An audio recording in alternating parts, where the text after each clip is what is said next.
Donc, de retour à la description de cette finale d'épée d'épée équipe classe A. Donc,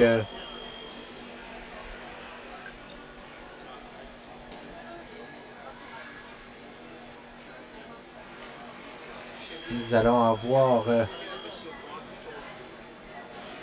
à votre gauche le français Enzo Giorgi et à votre droite le polonais Kalka.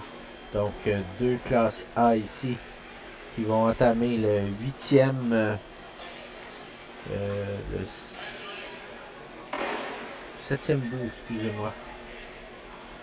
Le 8e bout. Les athlètes devront se rendre jusqu'à 40. C'est 29 pour la France et 35 pour la Pologne.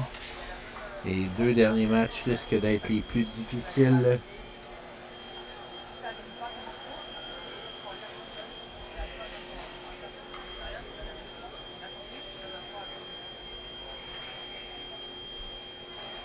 Et on a ici notre ami Gilles Bourret qui passe devant la caméra. Précédemment, il avait enlevé son veston, il l'a remis lorsqu'il est arrivé devant le cadrage. Donc,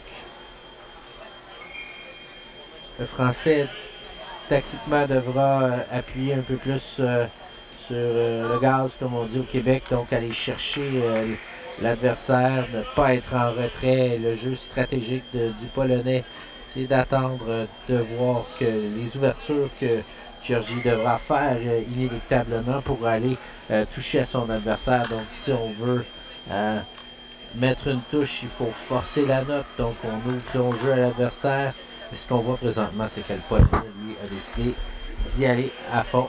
On a, semble-t-il, un problème. Le Polonais s'est dit probablement que ça ne tentait pas d'attendre. Donc, le chronomètre fonctionne en ce moment. L'arbitre vient de l'arrêter. Et c'est parti.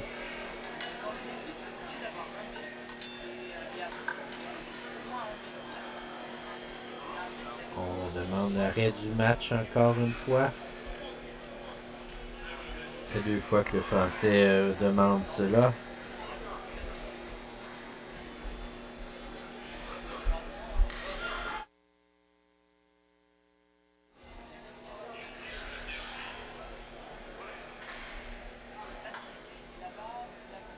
Et c'est reparti.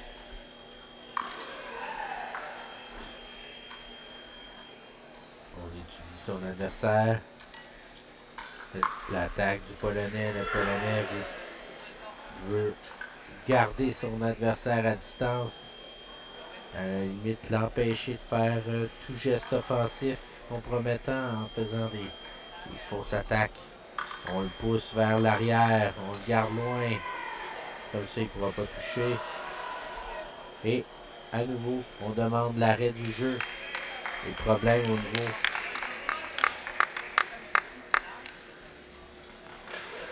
L'arbitre a appelé une passivité. On vient de terminer le match à relais pour passer au dernier match.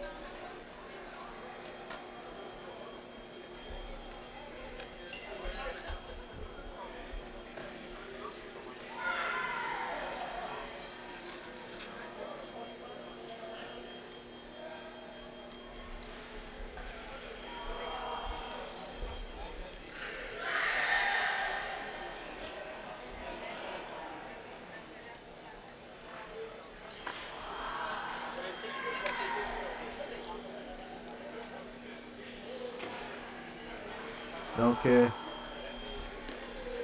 vous aurez sur la piste 3, la caméra numéro 3, pardon, le vidéo et l'audio sur la caméra numéro 2. Donc, si vous voulez avoir à la fois le commentaire et le vidéo, vous devrez avoir